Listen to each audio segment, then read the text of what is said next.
Fala, meus amigos, tudo bem com vocês? Sejam muito bem-vindos a mais uma edição do podcast Mais Fute. Eu sou Léo Abrantes, esse aqui é meu companheiro Ramon Araújo e estamos aqui para mais uma edição, a 15ª edição desse nosso programa maravilhoso, né, Ramon? Cada semana que passa, melhor fica, né, Léo? Melhor Nosso fica. queridíssimo podcast Mais Fute, disparado aí na frente de todos os outros, não tem quem bata. Com certeza, com certeza. Não tem quem bata de frente, mas importante, mais uma semana especial, né, Léo? Muito especial. Muito especial. Principalmente pro futebol paraibano, né? Apesar da eliminação do Nacional de Patos, a gente teve a classificação do Souza e do Botafogo. Obviamente, a gente vai falar sobre essas duas equipes, como elas chegam para as próximas etapas do campeonato, mas hoje a gente vai falar muito de Nacional de Patos, né, Ramon? Com certeza. A gente vai falar muito de Nacional de Patos porque a gente vai receber um convidado especial hoje muito no especial. Nosso programa, né? O diretor executivo de futebol do Nacional de Patos, o Leônidas Barbosa, vai estar aqui com a gente, conversando um pouco, principalmente sobre essa campanha do Nacional de Patos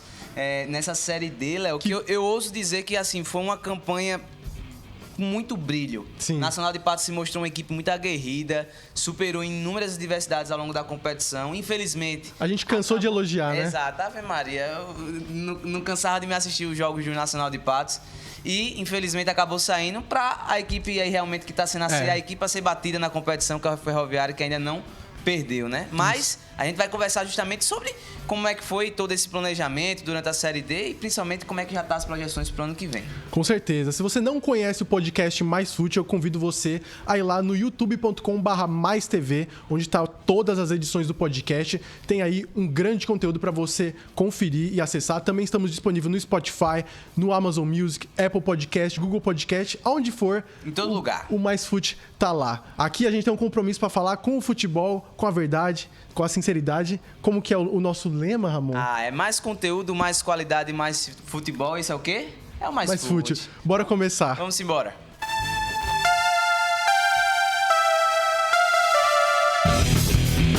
Já vamos começar logo convidando o nosso entrevistado, Leônidas Barbosa. Seja muito bem-vindo ao podcast Mais Fute e seja muito bem-vindo. A gente vai conversar muito sobre o Nacional de Patos, viu? Boa tarde. Boa tarde, meus amigos. Prazer falar com vocês e parabenizar pelo trabalho, claro. É sempre uma honra estar falando para o torcedor do Nacional e o povo da Paraíba. É isso. Vamos conversar primeiro sobre a sua chegada no Nacional de Patos. Você chegou num cenário de Série D, onde a equipe estava voltando à Série D depois de muito tempo. Era a primeira vez que estava disputando a Série D, mas já tinha disputado um brasileiro anteriormente. E você chega depois de um episódio muito chato para a equipe nacional, depois de um campeonato paraibano que foi dolorido, foi uma derrota no final. Foi. O Nacional poderia ter terminado em segundo colocado do campeonato paraibano, mas acabou fora entre os 4 primeiros, né? Foi uma sequência muito ruim. Muito ruim, né, pra equipe. E aí você tinha a missão, como diretor executivo de futebol, né, remontar uma equipe priorizando a Série D, num cenário onde o Nacional não tinha tanta experiência. Como foi essa montagem e o que vocês priorizaram nesse elenco do Nacional para a campanha da Série D? Ô, Léo, Ramon, exatamente isso. Eu cheguei ao Nacional após a eliminação, né, da maneira melancólica como foi. Eu estava no estádio, ainda não estava à frente do departamento, mas eu fui convidado através do presidente para assistir o jogo. E até hoje está na nossa memória que a eliminação aos 52 minutos do segundo tempo. E a partir desse momento eu entreguei um relatório para o presidente e ele me convidou a fazer parte do clube e da formação do elenco da Série D. De pronto eu comecei a entrevistar alguns profissionais, né, treinador e preparador físico. A gente precisava reformular também a nossa comissão técnica. E o Fonseca, por conhecer já o trabalho dele de São Paulo, né, também de São Paulo, Rodrigo Fonseca, existia uma sinergia de pensamento, de montagem de elenco. Todos os atletas contratados foram de bom senso, da minha parte, da dele e do presidente. Eu tinha um orçamento, em cima desse orçamento a gente conseguiu montar uma equipe super competitiva, né? Claro que ficou um gostinho de poder chegar mais longe, mas o Ferroviário tem o seu mérito. Hoje é a equipe que, como você falou, a ser batida. Nós fizemos um bom jogo em casa, né? Acredito que poderíamos ter saído até com a vitória, mas lá no último jogo, o segundo gol com o Ciel ali, eu acho que acabou mudando um pouquinho, né, a estratégia dentro de campo e infelizmente não conseguimos o objetivo que era passar para a próxima fase. De antemão também quero parabenizar o trabalho do Souza, né? A equipe que foi muito bem já no estadual e agora está se confirmando aí, chegando à fase final de classificação de Série D. Show de bola, Leônidas. A gente queria falar um pouco também sobre essa campanha do Nacional, até mesmo do teu ponto de vista, né, a tua avaliação, como foi essa campanha do Nacional de Patos, porque a gente até confessa, quando começou a competição, nosso prognóstico aqui era que o Nacional de Patos ia fazer uma participação, mas que talvez não estivesse brigando ali pela classificação para a próxima fase. E foi passando os jogos e a gente foi se encantando cada vez mais com o Nacional de Patos, inclusive criando um carinho muito grande aqui no nosso programa.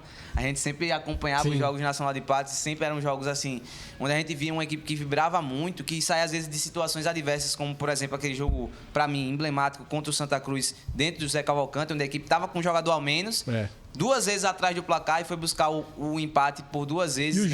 E o jogo no Arruda também, que foi o jogo no Arruda também, fantástico. E a gente percebeu muito isso. Foi realmente acho que a gente pode dizer que foi uma mão muito certa na escolha do elenco, até propriamente da comissão técnica, porque a equipe se mostrou ser uma equipe muito competitiva e que poderia sim ter conseguido inclusive o acesso à Série C, claro, se não fosse talvez, vamos dizer assim, a pior pedra no sapato, que seria o Ferroviário. Mas eu queria que você falasse um pouco da avaliação, né? Você que teve aí o dedo mexendo nesse plantel, mexendo na escolha da comissão. Qual a avaliação que você faz dessa campanha do Nacional de Patos na Série D? Mesmo não conseguindo, né, o nosso objetivo final, que era o acesso, Ramon, a gente fica muito feliz pelo desempenho, né, pela compra dos atletas e comissão técnica no projeto. Não só vocês, eu acho que tirando o torcedor do Nacional, todos os outros torcedores, de repente, quando viu o grupo ali, achou que Santa Cruz e Campinense já teriam 2 vagas seguradas e os outros brigariam por mais 2. E o Nacional poderia ficar ali em 6º, 7º, né? Porque o Globo não existiu investimento no Globo. Se a gente for pensar em investimento, orçamento, o nosso orçamento hoje ficou muito abaixo do Santa Cruz, do Campinense, do Souza, né? Potiguar, Pacajus, mas conseguimos chegar. Planejamento, trabalho, acreditando num projeto que você consegue o objetivo. Futebol ter estrutura, ter dinheiro, mas não é só isso. Às vezes você tem totais condições estruturais e financeiras, mas não dá liga no seu elenco, na montagem do elenco. Né? Nós temos vários exemplos disso aí que no papel são seleções nacionais, mas não conseguem conquistar o objetivo. Leônidas, você comentou que já tinha trabalhado com o Rodrigo Fonseca. Eu queria saber como que é essa interação entre vocês. Vocês conversam para trazer esses jogadores, os jogadores que foram procurados pelo Nacional, que chegaram ao Nacional, foram conversados entre vocês? E como é esse perfil de jogador? É um jogador mais atlético, um jogador que tem uma qualidade melhor no passe, ou um jogador que tem um físico melhor? Jogador jovem, jogador mais velho, mais experiente? Qual é o perfil desses jogadores que vocês... E como é esse processo entre você e o Rodrigo Fonseca? Vamos lá, talvez eu tenha me expressado errado. Não que eu tenha trabalhado com ele, eu conhecia ele de São Paulo, né? Nós nunca trabalhamos juntos. Por isso que na entrevista eu falei de sinergia de pensamento. Primeiro, um dos pontos mais importantes é o modelo de jogo, né? Como que ele pensava sobre futebol? Que tipo de equipe que ele queria montar no Nacional? E em cima disso a gente buscou no mercado. É uma coisa muito interessante, ele já falou isso em algumas entrevistas, a gente sempre procurou trazer jogadores de posições com característica diferente, né? Para que durante a competição a gente precisasse mudar alguma coisa, a gente teria essa possibilidade sem mudar a estrutura da equipe, o modelo de jogo, né? Então foi em cima disso. E os jogadores avaliando todo o mercado, né? A gente, graças a Deus, tem um banco de dados enorme que a gente procura saber o momento do atleta se encaixa aquilo que a gente está pensando na montagem do elenco. Perfeito. A gente queria tocar nesse assunto da questão, até mesmo do teu cargo, Leônidas, porque a gente vê que, às vezes, o diretor executivo de futebol aqui, pelo menos no nosso estado, a gente percebe isso, não é tão valorizado, a função de diretor executivo. Né? A gente percebe, por exemplo, o Botafogo, que talvez a gente considere o Botafogo, né, a maior potência do estado, não tem um diretor executivo de futebol. Inclusive o Souza, se não me engano, também não tem. E a gente vê que, às vezes, é uma função que acaba sendo um pouco desvalorizada. Eu queria que você falasse um pouco também da importância do cargo que você ocupa. E a gente percebe que, inclusive, isso, de certa forma, tem uma relação muito próxima com o próprio elenco do time, né? Vocês mantêm essa relação muito perto também com a comissão técnica. Qual a importância também desse cargo de diretor, principalmente para o planejamento e o desenvolvimento de uma temporada de uma equipe? Não é defendendo minha sardinha, de fundamental importância no futebol atual você ter um executivo. Ele é o elo entre a diretoria e comissão e atleta, né? Eu sou responsável total pela contratação da comissão e junto com a comissão a gente vai contratar os atletas. E eu preciso apresentar isso para a minha diretoria em relação de orçamento, custo-benefício. Então não pode se passar tudo nas costas do presidente, a contratação, o dia a dia, né, do clube. O presidente tem seus afazeres, né? Ele não, a maioria dos clubes que eu vejo aqui da Paraíba, o presidente não vive de um salário, não é SAF, né, que vive do salário do clube. Ele tem suas obrigações fora do clube. Geralmente é um apaixonado, é mais um torcedor. E ele precisa ter no seu dia a dia um profissional que traga toda essa informação dele do seu elenco, dos funcionários e do orçamento de entrada e saída de recursos, patrocínio. Então eu vejo com grande valia, né, no futebol atual o cargo e a função do executivo de futebol.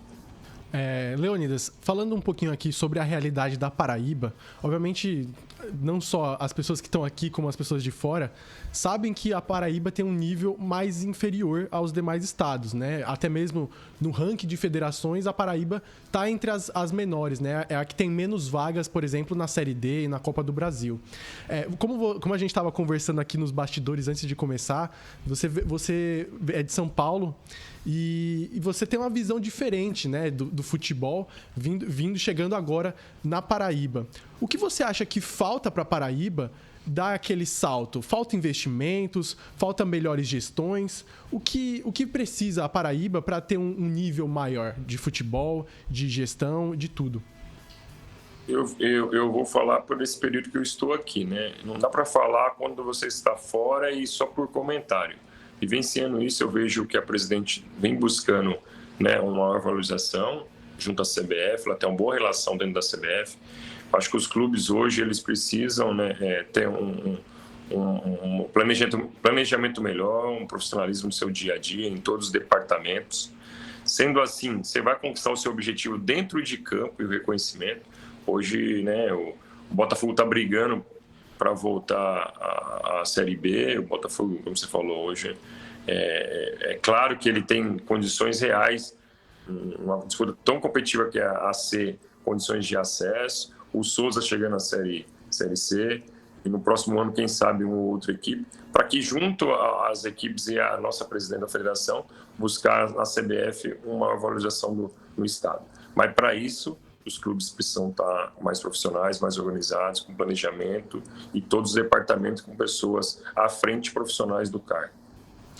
Você acha que o Nacional ele conseguiu, principalmente com a sua chegada, dar esse passo a mais na profissionalização? Você acha que o Nacional, por exemplo, para o Campeonato Paraibano do ano que vem, ele já vai estar mais preparado? Até porque, passando, né, por toda essa Série D, você entra em contato com várias equipes, até mesmo o próprio Ferroviário, dá para ter muita conversa. Tem como você tirar muito dessas equipes, assim, tirar exemplos dessas equipes e implementar no próprio Nacional?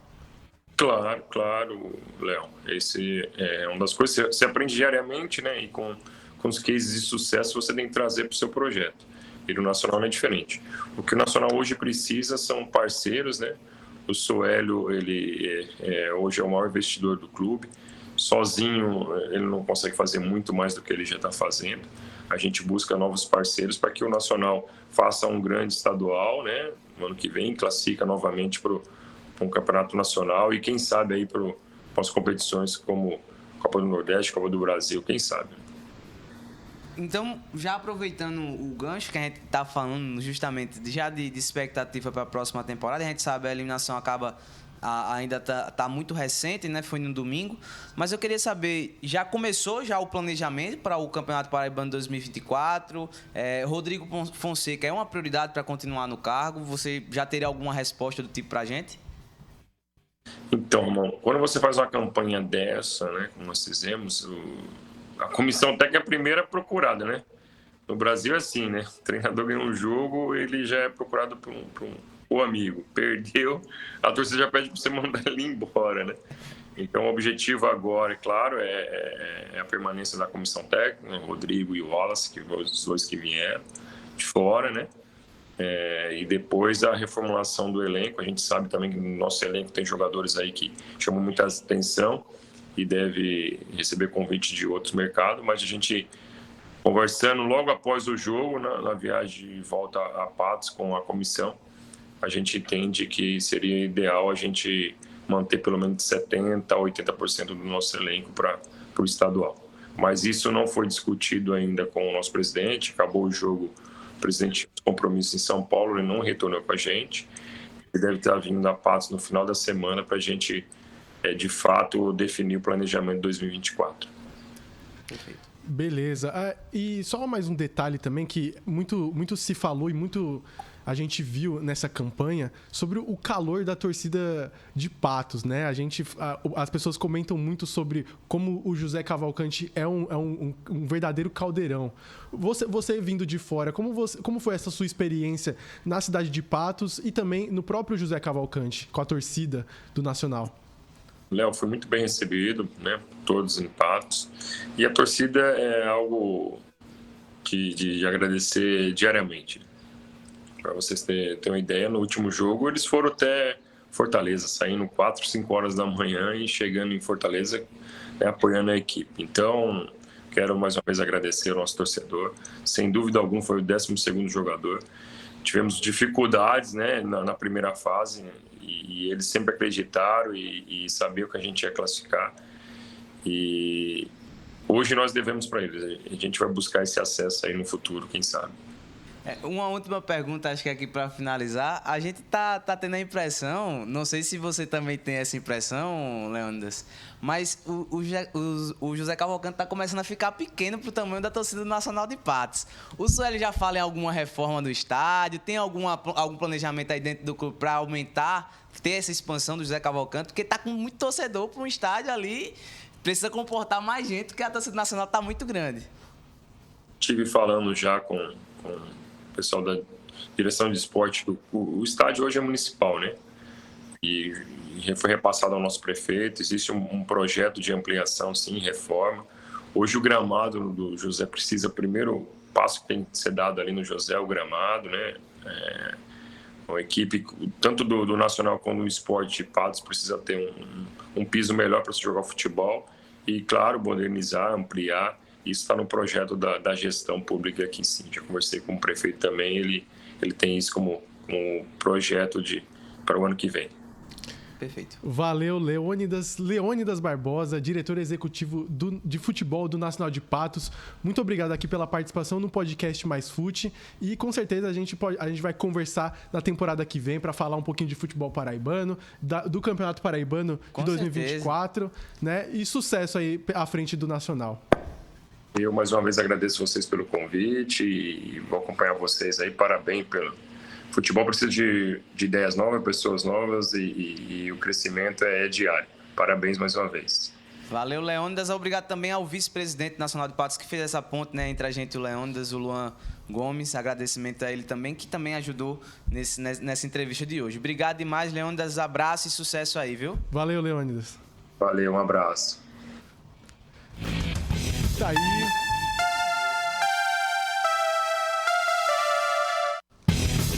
Sempre muito bom, né, Ramon? Conversar sobre futebol. Maravilhoso, maravilhoso. A gente conhece um pouco mais a fundo, né, os trabalhos que acontecem nos clubes paraibanos. E assim, vamos até ser sinceros assim, Ramon, nós que somos jornalistas que estamos começando ainda, é sempre muito gostoso a gente saber mais detalhes do nosso esporte favorito. Sem sombra de dúvida. De como os bastidores os bastidores, os entrames da gestão do clube. E é sempre muito interessante a gente ver como tem profissionais com bastante conteúdo, né? Exatamente. Que tem a ideia... Eu gostei muito da fala que ele disse de alinhar as contratações à característica do treinador, né? E o quanto é importante você ter um treinador que tenha características boas, que tenha a capacidade de conduzir essas equipes. Então, achei maravilhoso. Isso esclareceu muito. Assim, dá pra gente perceber o nível de profissionalismo tanto do Leônidas.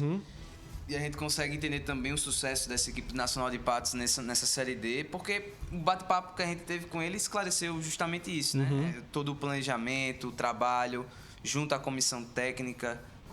A gente falava muito disso, né? Que o elenco nacional parecia que tinha sido escolhido a dedo, porque era uma equipe muito equilibrada. Sim. A gente pode entender agora, né, que ele priorizou jogadores de diferentes funções para compor um elenco forte. Cara, e tem uma coisa que foi muito legal a gente ver também essa mudança.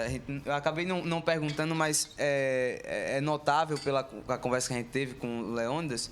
O Nacional de Patos, anteriormente no estadual, chegou a contratar Maicon Leite, jogador que não deu certo, enfim. E a gente vê essa mudança justamente nas contratações para a Série D. Foram contratações muito assertivas, né?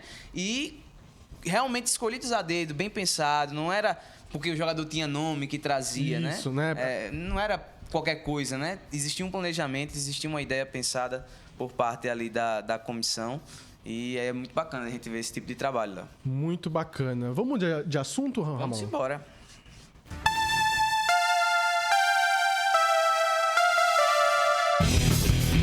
Pulando do Nacional de Patos para o Souza, que segue vivo aí na nossa queridíssima Série D. O Souza que passou pelo Atlético Cearense, fez 2-1, abriu o placar, tomou um empate pra dar aquele sustinho. Só aquele susto de leve no torcedor. É só pra dar uma aquecida no coração do torcedor. Mas a dupla dinâmica do Souza nunca falha, né? O Luiz Henrique e o Tobias nunca falham. Os homens fazem gol, que não é brincadeira nessa Série D, viu? Luiz Henrique fez um grande campeonato paraibano. Demais, demais. Essa equipe do Souza, Léo, agora, chegando nas quartas de final... A expectativa tá lá nas alturas. Acho que o torcedor do Souza deve estar em lua de mel com o clube. E olha, vamos ser sinceros, Ramon. O Souza deu uma sorte muito grande. Deu sorte por quê, Léo? Diga aí. Vai pegar a Ferroviária, né? É porque o Ferroviário... Tem o Ferroviário e tem a Ferroviária. Exatamente. A confusão é grande. A Ferroviária de Araraquara, time de São Paulo, do interior de São Paulo... vai enfrentar o Souza, né? O primeiro jogo já vai ser neste sábado, né? E o jogo da volta aqui no Marizão, no próximo domingo, né? Bom demais. Ter esse jogo dentro de casa pro Souza já é muito importante, Léo. Já é muito importante. Muito, muito importante ter o jogo de volta em casa, mas também, obviamente, como até mesmo o próprio Renatinho Potiguar comentou, não existe jogo fácil nessa fase da Série D. Obviamente, a Ferroviária vai dar muito trabalho para a equipe do Souza. É uma equipe que é do futebol de São Paulo. Lembrando que o futebol de São Paulo é muito forte. É muito né? forte. O campeonato paraibano, o campeonato paulista, chega até a ser bastante... assim, prestigiado, né? Exato. Eu diria que, além de... é disparado o melhor estadual do Brasil. Sim. E as equipes com todo o respeito... do Campeonato Paulista, né? Cara, por exemplo, tem 5 ou 6 times paulistas na Série B. Não, tem... São Bernardo fazendo boa campanha. Exato, na Série C. E se a gente pegar realmente assim, com todo o respeito aos outros estaduais que existem, mas é quase que um campeonato brasileiro, o Campeonato Paulista, né? É muito nivelável. O Ferroviário, inclusive, nos últimos anos, tem feito boas campanhas no Campeonato Paulista. É uma equipe que, por mais que não tenha feito uma grande Série D até então, não pode entrar de qualquer jeito em campo. O Souza vai precisar entrar ligado, principalmente nesse primeiro jogo. Eu acho que o segredo para o sucesso do Souza até então, principalmente nessa fase de eliminatória da competição, Eu acho que o segredo do Souza é justamente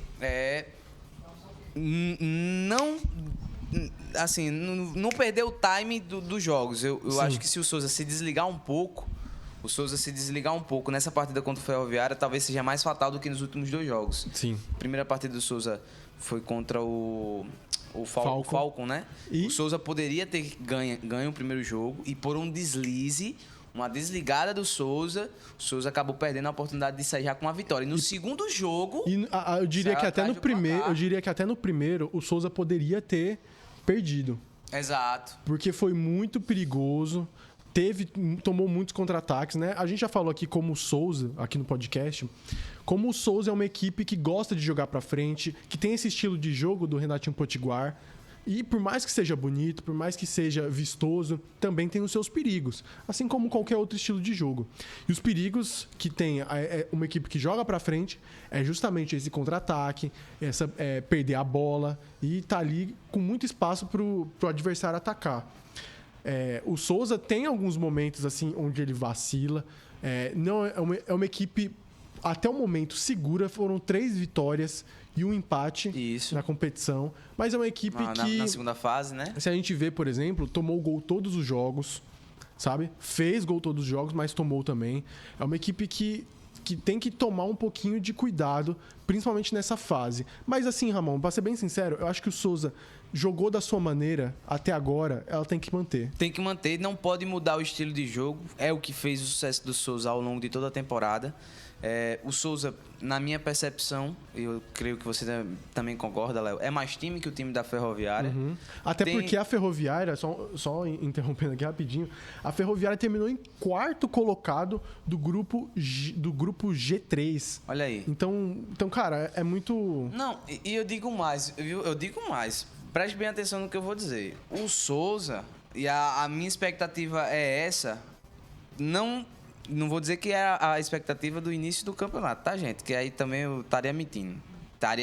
Estaria querendo surfar na onda do sucesso do Souza. Uhum. Mas eu acreditava sim no acesso do Souza. E esse acesso está muito até perto, pelo Campeonato Paraibano. Principalmente pelo Campeonato Paraibano. Mas assim, a realidade do Souza é tão boa e a gente vê que é uma equipe tão bem ajustada, com uma capacidade, inclusive, de conseguir entregar mais do que está entregando, porque é uma equipe que a gente vê que tem qualidade técnica para isso, tem um treinador qualificado para isso, e assim, talvez seja a equipe que enfrenta o Ferroviário no final. Estou fazendo uma previsão, né? Uma previsão só, não estou querendo nada assim. Esqueci uma bola pra fazer a bola de cristal. Mas qual é o ponto? É justamente que pode ser a equipe, por exemplo, que tira essa invencibilidade do Ferroviário caso chegue numa final, o Ferroviário não perca. Mas é uma equipe que eu vejo que tem potencial para isso, tem qualidade para isso. E eu, assim, tô com uma excelente perspectiva pro Souza para essa próxima partida. Se eu pudesse arriscar, inclusive, um palpite, 1-1, trazendo a partida aqui para Souza ganhando aí 2-0, 3-1 dentro de casa, passando para a próxima fase e se classificando para a Série C do ano que vem. Para ser honesto, Ramon, nessa fase da vida, eu não vou apostar em mais nada. Não, Eu não confio em mim mesmo para apostar nesse tipo de coisa. Eu prefiro me abster sobre isso. Aquele tipo de chute que você faz numa perspectiva partida. Agora, sem sombra de dúvida nenhuma, Léo, quem deve estar torcendo mais pela classificação do Souza que o próprio torcedor do Souza... Me vê 3 cores. É o torcedor do São Paulo Cristal, Léo. Meu amigo. Que deve estar torcendo. Não, a torcida é pouca para o que o São Paulo Cristal é Souza, né? Nossa senhora. Para quem não sabe, para quem não lembra, o São Paulo Cristal ele terminou a Série D, se eu não me engano, foi na 3ª colocação, né? Foi Souza 13, São Paulo Cristal, Botafogo. Isso. O São Paulo Cristal terminou em 3º. O São Paulo Cristal, ele tem a oportunidade de jogar a Série D caso o Souza avance para a Série C. Por quê? Na Série D são 2 vagas pelo estado da Paraíba. Obviamente, outros estados, de acordo com o ranking das federações, das 27 federações que tem no Brasil, cada uma tem um ranking. Então, por exemplo, o São Paulo tem direito a 4 vagas, porque é a mais forte. A Rio de Janeiro é forte também, tem direito a 4 vagas. Aí tem as intermediárias, como é o caso de, por exemplo, do Pernambuco. Isso. Tem direito a 3 vagas, como é o caso do Ceará também. O caso aqui da Paraíba, do Rio Grande do Norte, por exemplo, é 2 vagas por estado. Isso. Aqui na Paraíba, o 13, como campeão paraibano, já garantiu essa vaga para a Série D. Pro ano que vem. E como o Souza teve a melhor campanha no estadual, né, terminou em primeiro colocado na primeira fase, ele tem direito, ele já está garantido na Série D do ano que vem.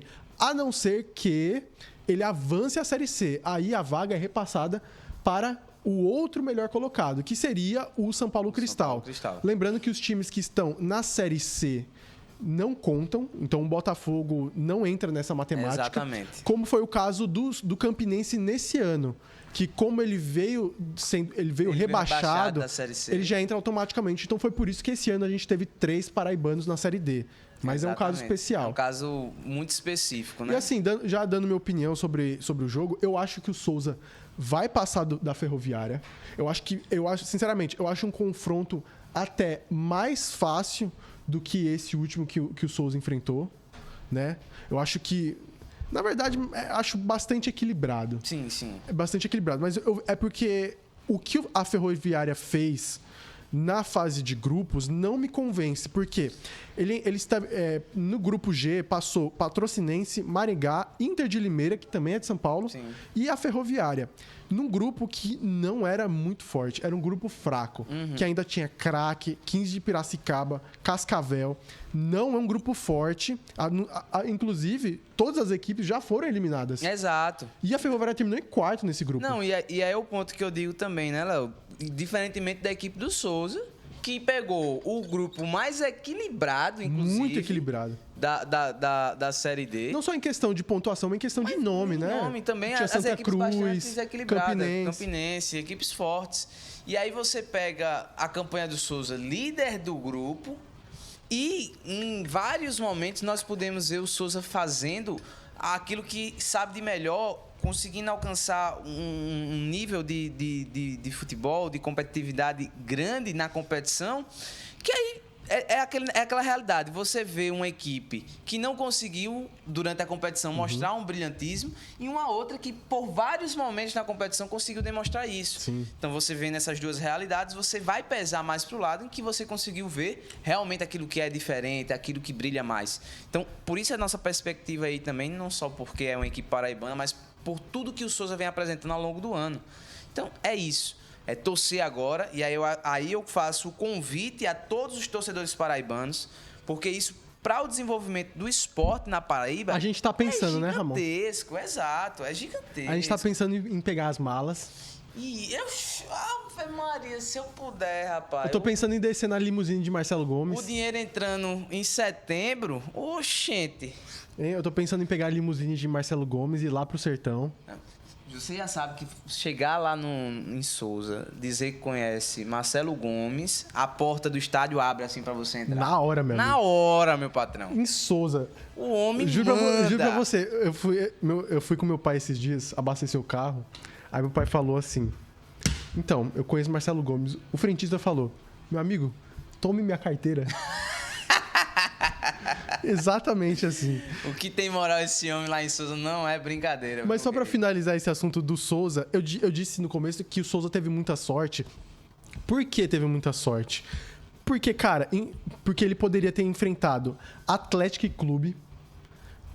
Isso do Grupo F. Do Grupo F tem 2 times vivos ainda, que é o Atlético Clube e a Portuguesa do Rio de Janeiro. Isso. São 2 equipes fortes. E o Souza... Eu acredito que o Souza... Eu achava que o Souza ia pegar o Atlético, por conta das campanhas, né? Mas como teve algumas equipes que despontaram, por exemplo, como foi o caso do Maranhão, como foi o próprio caso do Bahia de Feira, que eliminou o Nacional do Amazonas, foram equipes que surpreenderam. Isso. Então, o Souza acabou, até mesmo pela campanha de 3 vitórias e 1 empate nessa segunda fase, durante o mata-mata, né? O Souza conseguiu pegar uma equipe mais fraca. Então, eu acho que o Souza teve muita sorte nisso. Eu acredito muito no acesso do Souza. Eu acredito não, eu vou cravar logo. Souza na Série C ano que vem. Se eu tiver errado, pode fazer meme comigo.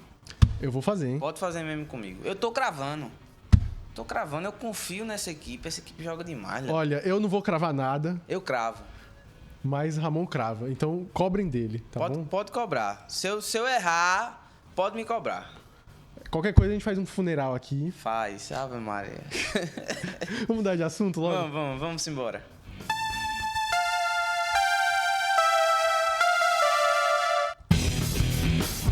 Ainda sobre o papo de acesso, vamos falar sobre o Botafogo da Paraíba. Botafogo paraibano. E olha, eu vou. A gente vai mudar o tom agora do Souza, porque eu não sei você, Ramon, mas eu não tenho a confiança.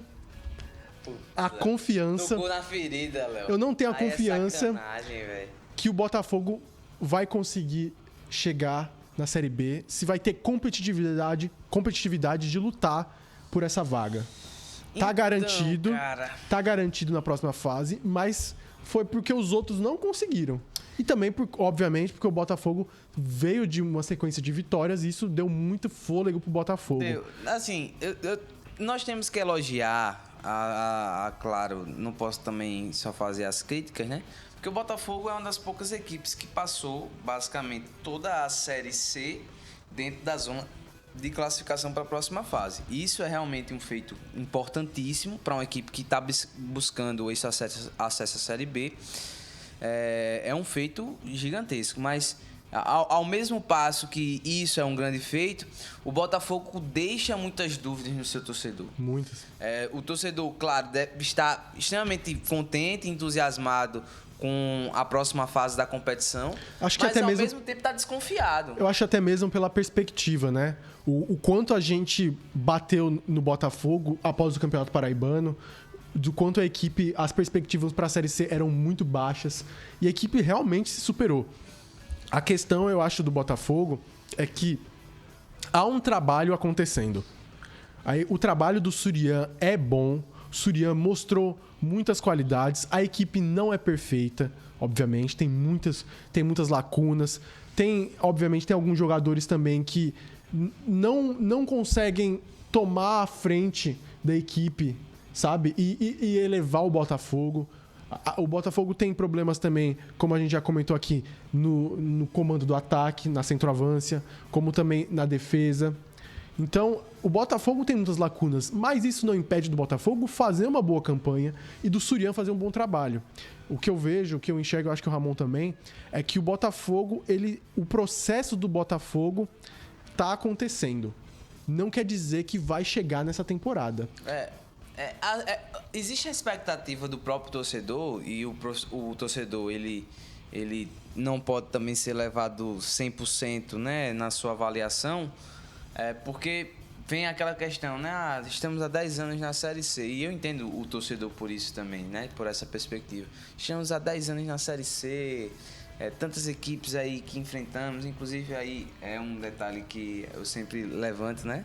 Ano passado nós tivemos o Juventude na série A do Campeonato Brasileiro. Juventude que jogou a final do Brasileirão da Série D em 2013 com o Botafogo. O Botafogo foi campeão contra o Juventude. A gente viu o Juventude já disputando uma Série A e o Botafogo ainda não chegou lá. Quantas equipes despontaram, né? Se a gente falar Exato. do Cuiabá, a gente fala do Fortaleza, do Bragantino, a verdade obviamente. é que o torcedor viu equipes que enfrentavam o Botafogo na Série C despontarem, chegarem na divisão mais alta dá nacional. uma invejinha, né? E dá uma irritação pro torcedor. E dá pra entender demais o torcedor, a irritação do torcedor nesse ponto de vista. Porque o torcedor ele quer realmente poder, inclusive, desfrutar disso. E muitas vezes o torcedor viu o Botafogo vencer essas equipes. Então o torcedor sabe do potencial que o Botafogo tem para poder chegar também na Série A do Campeonato Brasileiro. Mas o sonho, primeiramente, é da Série B. E isso precisa acontecer, Léo. Assim, eu digo precisa acontecer. Se não vier esse ano, e a gente sabe que pode acontecer, porque a competição é muito difícil, não estamos desmerecendo o Botafogo nem nada disso, mas é porque realmente é muito difícil conseguir o acesso à Série B, mas qual o que nós também precisamos lembrar é que o torcedor ele tem esse anseio por conta da demora e do tempo. Mas a gente também precisa entender o contexto que o Botafogo vive esse ano. O Botafogo, no início da temporada, gente, era um Deus nos acuda. Teve mudança na direção do clube. O presidente pediu para sair, renunciou, assumiu o vice. Fora as polêmicas, né? Exato. Que, obviamente, até mesmo até aqui no Mais Fute a gente fala o quanto a gente quer falar sobre futebol, sobre o que representa o futebol, sobre o que ele realmente é, sobre o jogo, né? E a gente vê, e o Botafogo, eu vou até inocentar o Botafogo nessa parte. O Botafogo é muito alvo também da cobertura da imprensa, sim. Até mesmo de entrar em polêmicas. Obviamente ele ajuda nisso, ajuda nessa questão, mas obviamente ele é uma das maiores vítimas, até por ser a equipe mais importante do estado, né? Nesse cenário principalmente de população, de João Pessoa, a capital que está crescendo, né? E ter uma equipe em ascensão seria ótimo até mesmo para a parte econômica, turística da Paraíba. E o Botafogo foi alvo de muitas polêmicas, seja do Léo Campos, briga com torcida, com policial. Teve problema também com a imprensa, com a imprensa, com jornalistas da Rede Paraíba. Teve briga dentro do estádio, com o jornalista também, enfim. Teve confusão também no jogo contra o Náutico, você lembra? Teve também. Enfim, são muitas coisas do Botafogo. A questão é que eu acho do Botafogo, ele não por mais, mas o Botafogo tá em sexto, o Botafogo tá até bem, vocês estavam falando bem do Botafogo, mas eu lembro, e a gente tava falando aqui sobre isso, o Botafogo tava vencendo, mas estava enfrentando adversários fracos, né? Então, e as vitórias, e a gente não pode contar vitória complicada, difícil na luta. E a gente não analisa vitória, a gente analisa desempenho. Exato. O desempenho não era um desempenho, assim, vamos dizer, de segunda divisão. Exato. Sempre tinha muitas dificuldades, não à toa que está passando por um momento agora de mais turbulência. E, Léo, isso não pode ser usado também assim como um ponto de parâmetro gigantesco, mas o Botafogo não teve uma vitória, assim, na competição. De que foi completamente superior à equipe adversária, não tomou sufoco. Sabe qual vitória eu diria que foi essa? A primeira contra o Operário. Que botou um 2-0 logo no começo. E assim... Depois baixou o ritmo. Exato, aí baixou o ritmo, o Operário chega e faz o gol. Mas se o Botafogo tivesse mantido a intensidade, com certeza teria feito muito mais. Mas realmente, talvez assim, das partidas que o Botafogo fez, foi a partida que o Botafogo foi mais superior à equipe adversária. Operário hoje, que é o líder da Série C. Exatamente. E a questão do Botafogo é justamente a gente pensar como essa equipe está se montando. Como é que ele está se reestruturando. Eu acho que isso é um ponto interessante. Acho que o comando do Roberto Buriti já acertou logo em não trazer o Leston Júnior para a chegada do Felipe Surian. Isso já foi um acerto logo de cara, porque eu duvido que o Leston Júnior colocaria o Botafogo no nível que o Felipe Surian colocou. Eu vou fazer um elogio aqui ao presidente Roberto Buriti, porque é preciso ter pulso firme para fazer esse tipo de coisa. Você já porque incita a torcida. Exato. Você já tinha, apesar de existir toda a pressão da torcida, mas já tinha um acerto com o Leston, e aí ele teve peito para poder... Exato. Para poder cancelar o contrato e aí ir atrás do Felipe Surian. Eu vejo o seguinte, Léo. Isso é uma coisa que, inclusive, eu falei nos últimos programas que eu falei do Belo. O Botafogo não pode deixar esse tipo de coisa acontecer nessa próxima fase. São erros que a gente precisa pontuar e corrigir. Primeiros, e aqui eu preciso pontuar 3. Gols de jogada aérea é um ponto fraco do Botafogo. Na questão de defender, né? Exato. Porque de atacar é a única, parece que é a única coisa que o Botafogo tem. Ele só faz gol de bola parada. O Botafogo tem pecado nesse aspecto. Muito isso tem, inclusive, custado algumas vitórias para o Botafogo. Existe uma outra questão, e aqui eu vou ter que pontuar.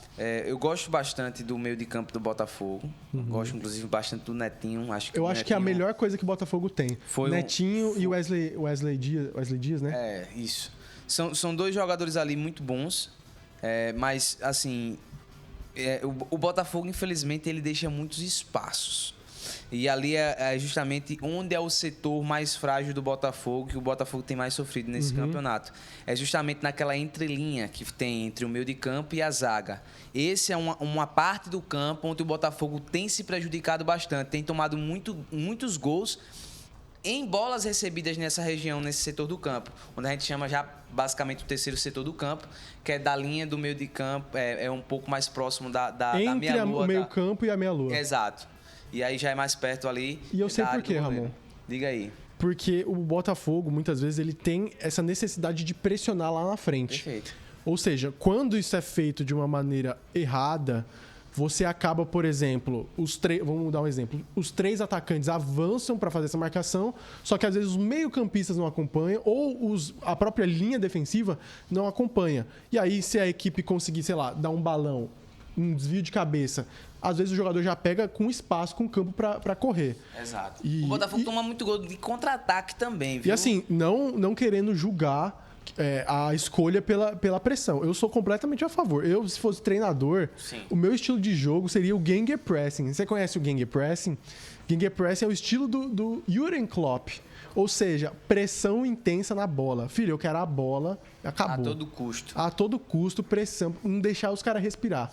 Eu gosto muito desse estilo de jogo, mas obviamente, se a gente pensar num cenário de Série C, de um cenário de elenco renovado, de treinador novo, obviamente essa pressão, essa linha alta vai ter dificuldades, vai ter horas que ela vai encaixar, tem horas que não, vai ter mais dificuldade, horas não. Então, acho que isso até é uma justificativa para o Botafogo, muitas vezes, ter um comportamento muito bipolar. Às vezes está lá na frente, pressão total, e às vezes recuar completamente. O que eu acho que isso é um problema da equipe do Botafogo que precisa ser corrigida para essa segunda fase, essa recomposição defensiva. A transição defensiva é muito difícil, é um problema. Existem lacunas que precisam ser preenchidas nessa recomposição defensiva do Botafogo. E isso é uma coisa que tem prejudicado a equipe. Principalmente tomado gols de contra-ataque, bola nas costas, assim, nessa recomposição defensiva, eu acho que é um dos grandes problemas que o Felipe Surian precisa resolver para essa segunda fase, para não sofrer como sofreu nessa primeira fase da competição. E uma das explicações também isso é uma das coisas que explica o Botafogo ter um desempenho abaixo dentro de casa. Porque é justamente nesse cenário onde o Botafogo avança suas linhas e acaba deixando espaço para trás. Perfeito. Porque ele tem que fazer esse vai e vem. E, obviamente, isso demanda uma fisicalidade dos jogadores, né? Um desempenho físico muito grande. O Netinho, inclusive, que é um dos jogadores que a gente gosta bastante da equipe do Botafogo, dificilmente nas partidas o Netinho joga os 2 tempos completos, viu? O Netinho sempre é um dos jogadores a serem substituídos. E muito por conta disso, o Netinho corre o campo todo. É um nível de intensidade de jogo. E assim, isso gera realmente um esforço físico muito grande. Porque quando o time ataca, ele tem que ir. Quando o time defende, ele tem que ir também. E assim, são pontos que precisam ser corrigidos. E aqui é o último ponto que eu destaco, que é a efetividade do ataque do Botafogo. O Botafogo não pode perder os gols que perdeu nessa primeira fase da Série C, não. Na próxima fase, se perder os gols que vem perdendo, o Botafogo deixou de matar inúmeras partidas, de sair com resultado positivo de inúmeras partidas, porque não concluiu corretamente no gol, porque perdeu chances claríssimas de gol. E se isso acontecer agora para a próxima fase, tchau e bênção, como diz o nosso queridíssimo Tiaguinho. Exalta Silva, né? Exalta Silva? Eita, Exalta Silva não, Exalta Samba. Né, que ele faz o tchau e bênção, né? Tchau, tchau. Não lembro. Eu posso fazer se você não pode dar.